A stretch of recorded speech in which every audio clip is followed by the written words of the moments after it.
سورہ مریم ہمیں کیا سکھاتی ہے؟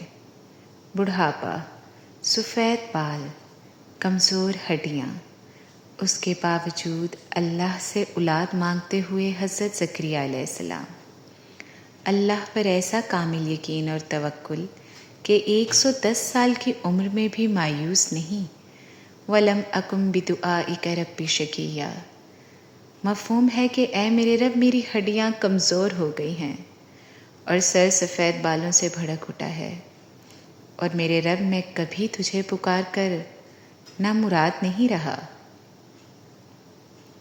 دعائی کا پکارنا، شکیہ محروم رہ جانا۔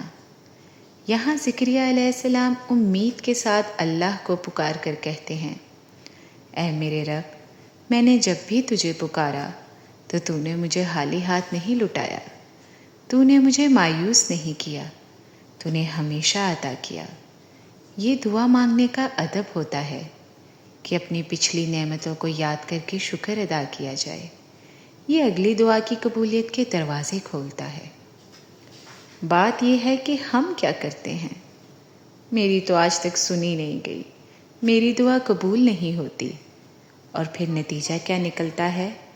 پھر واقعی نہیں سنی جاتی، پھر واقعی دعا قبول نہیں ہوتی، یا ہم ظاہری اسباب کو دیکھ کر اپنی حیثیت کو دیکھ کر مانگتے ہیں۔ اگر اللہ زکریا علیہ السلام کو بڑھاپے میں اولاد دے سکتا ہے، باوجود اس کے کہ ان کی بیوی بانجھ ہے، تو آپ کو کیوں لگتا ہے کہ آپ کی دعا قبول ہونا مشکل ہے؟ کیونکہ آپ کو حالات نظر نہیں آ رہے۔ لیکن اللہ فرماتے ہیں، یہ مجھ پر بہت آسان ہے۔ عادت کے خلاف بھی چیز پیدا کرنا میرے لیے آسان ہے۔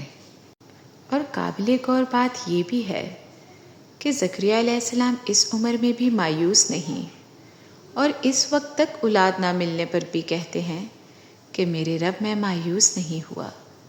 تو پھر ہم کیوں اتنی جلدی مایوس ہو جاتے ہیں؟ ہمارا بھی وہی رب ہے جو زکریا علیہ السلام کا تھا، کمی ہم میں ہے۔ ہم اپنے رب سے دور ہو جاتے ہیں۔ ہم زکریا علیہ السلام کی طرح امید سے نہیں مانگتے۔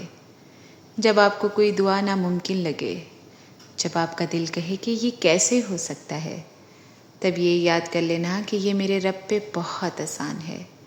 جو زکریا علیہ السلام کو بڑھاپے میں اولاد دے سکتا ہے، اس کے لیے کچھ بھی مشکل نہیں۔ وہ بڑی شان والا ہے، بڑی قدرت والا ہے، اس کی شان دیکھ کر مانگا کرو۔ دعا مومن کا ہتھیار ہے۔ اگر ظاہری اسباب نہیں بھی تو بھی دعا مانگے، کیونکہ اگر کوئی چیز تقدیر بدل سکتی ہے تو وہ دعا ہی ہے۔